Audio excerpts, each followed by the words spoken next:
সুপ্রিয় দর্শক, আসসালামু আলাইকুম। নিউজ 24 এর এখনকার সর্বশেষ সংবাদে আপনাদেরকে স্বাগতম। প্রথমেই জানিয়ে দিচ্ছি সংবাদ শিরোনাম। আলাদা প্যানেল থেকে ডাকসুতে প্রার্থী, মাহিন সরকারকে এনসিপি থেকে বহিষ্কার। জামায়াতে যোগ দিলেন যুবদলের 6 নেতাকর্মী। অসমাপ্ত আত্মজীবনী সহ 4 শতাধিক বই পুড়িয়ে দিলেন শিক্ষার্থীরা। বিএনপির বহিষ্কৃত সেই নেতার বিরুদ্ধে আবারও সাঁওতালদের উপর হামলার অভিযোগ। পাবনায় ময়েজ বাহিনীর অস্ত্র তৈরির কারখানার সন্ধান। দলীয় প্রতীক থাকছে না স্থানীয় সরকার নির্বাচনে, অধ্যাদেশ জারি। এতক্ষণ শুনছিলেন সংবাদ শিরোনাম। পুরো খবর পেতে ভিডিওটি শেষ পর্যন্ত দেখুন। সর্বশেষ সংবাদ পেতে চ্যানেলটি সাবস্ক্রাইব করুন। এবার বিস্তারিত।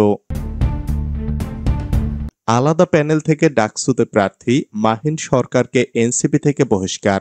ঢাকা বিশ্ববিদ্যালয় কেন্দ্রীয় ছাত্র সংসদ নির্বাচনে একটি স্বতন্ত্র প্যানেল থেকে সাধারণ সম্পাদক পদে প্রার্থী হয়েছেন জাতীয় নাগরিক পার্টির নেতা মাহিন সরকার। এরপর গুরুতর শৃঙ্খলা ভঙ্গের অভিযোগে তাকে দল থেকে বহিষ্কার করেছে এনসিপি। এমন সিদ্ধান্তের কারণ হিসাবে দলটি বলছে, প্রার্থিতা ঘোষণার আগে মাহিন এনসিপির আহ্বায়ক নাহিদ ইসলাম ও সদস্য সচিব আক্তার হোসেনের অনুমতি নেননি। সোমবার দুপুরে ডিইউ ফার্স্ট নামের একটি স্বতন্ত্র প্যানেল থেকে ডাকসুর কেন্দ্রীয় সংসদের জিএস পদে প্রার্থী হওয়ার ঘোষণা দেন মাহিন সরকার। রাত 11টার দিকে এক সংবাদ বিজ্ঞপ্তিতে মাহিনকে বহিষ্কার করার কথা জানায় এনসিপি।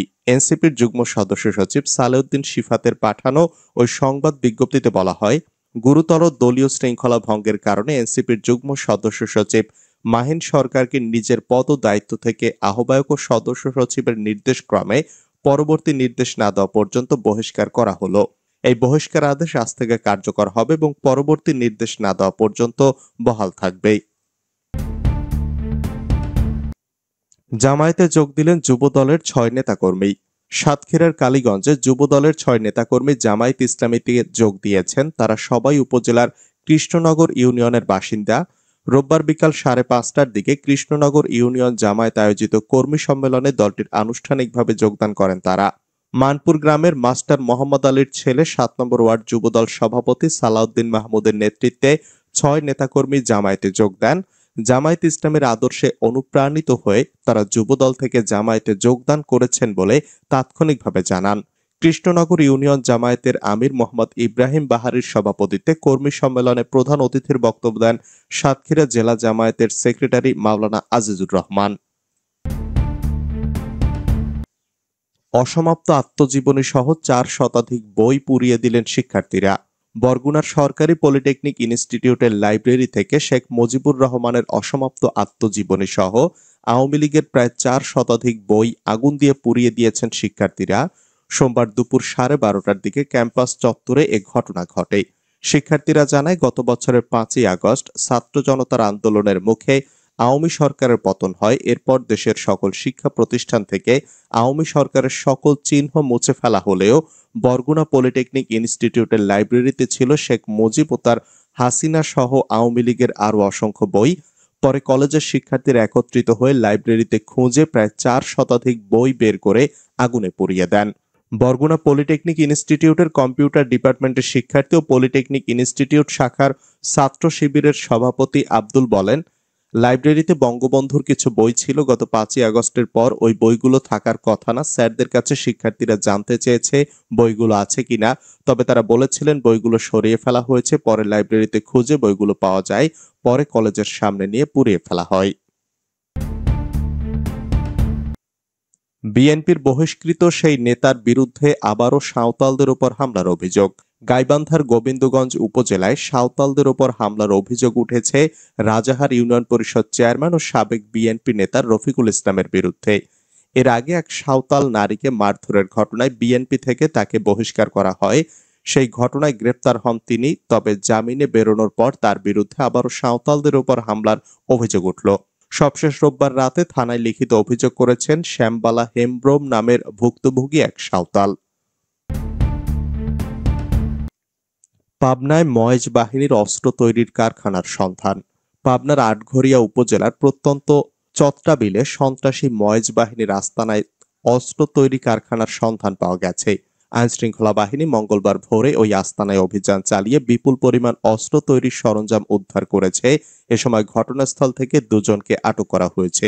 পুলিশ জানায়, আতাইকুলা থানার অন্তর্গত আটঘরিয়া উপজেলার প্রত্যন্ত চত্রা বিলে সন্ত্রাসী ময়েজ বাহিনী দীর্ঘদিন ধরে বিভিন্ন অপরাধমূলক কর্মকাণ্ড চালিয়ে আসছিল। গোপন সংবাদের ভিত্তিতে ডিবি ও আতাইকুলা থানা পুলিশ মঙ্গলবার ভোরে ওই বিলে ময়েজ বাহিনীর আস্তানায় বিশেষ অভিযান চালায়।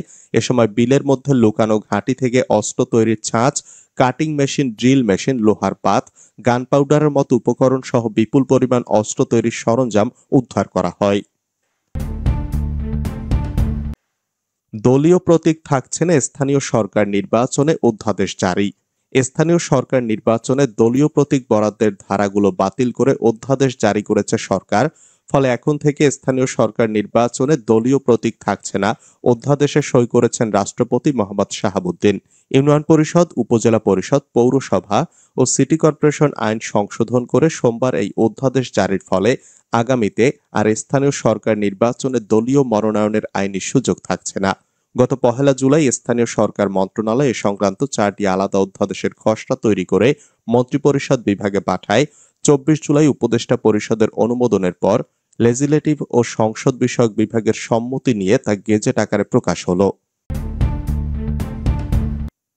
আওয়ামী লীগ কার্যালয়ে জিতবে এবার নৌকা, হামলায় আহত 3। চাঁদপুর শহরে জেলা আওয়ামী লীগ কার্যালয়ে স্থানীয় শিক্ষার্থীদের ডিজে পার্টি চলাকালে জয় বাংলা জিতবে এবার নৌকা গান বাজিয়ে নাচতে ছিল একদল কিশোর। এ নিয়ে তর্ক বিতর্কের পর হামলার ঘটনা ঘটেছে। এই ঘটনায় 3 জন আহত হয়েছেন। হামলায় গুরুতর আহত শিক্ষার্থী আলামিন সায়েম জানান, 15ই আগস্ট সন্ধ্যা থেকে জাতীয় নাগরিক পার্টি, বৈষম্য বিরোধী ছাত্র আন্দোলন এবং জেলা ছাত্র দলের কয়েকজন মিলে ওই অফিসে ডিজে পার্টির আয়োজন করেন। রাত 11টার দিকে ইউনিয়ন যুব দলের কয়েকজন গিয়ে জয় বাংলা জিতবে এবার নৌকা গান পরিবেশন করাকে নিয়ে বিতর্কে জড়ায়। এরপর তাদের হামলায় কয়েকজন আহত হন। এ সময় ডিজে পার্টির সরঞ্জাম ভাঙচুর করা হয়। নড়াইলে দুই পক্ষের ঘণ্টাব্যাপী সংঘর্ষে নারী সহ আহত 25। নড়াইলে আধিপত্য বিস্তারকে কেন্দ্র করে দুপক্ষের হামলা পাল্টা হামলা ও সংঘর্ষে নারী সহ অন্তত 25 জন আহত হয়েছে। আহতদের নড়াইল জেলা হাসপাতালে ভর্তি করা হয়েছে। শনিবার সকালে নড়াইল সদর উপজেলার বাঁশগ্রাম ইউনিয়নের চর শালিখা গ্রামে এ সংঘর্ষের ঘটনা ঘটে। পুলিশ ও এলাকাবাসী জানান, এলাকার আধিপত্য বিস্তারকে কেন্দ্র করে চর শালিখা গ্রামের নবীর শেখ পক্ষ ও আজিজুর শেখ পক্ষের মধ্যে দীর্ঘদিন ধরে বিরোধ চলে আসছিল। গত শুক্রবার একটি হামলার ঘটনা কেন্দ্র করে এলাকায় উত্তেজনা বিরাজ করে। এক পর্যায়ে শনিবার সকালে দুপক্ষের মধ্যে হামলা পাল্টা হামলা এক পর্যায়ে মুখোমুখি সংঘর্ষে রূপ নেয়। দুই পক্ষ রামদা, ইটপাটকেল সহ দেশীয় অস্ত্র নিয়ে রক্তক্ষয়ী সংঘর্ষে লিপ্ত হয়।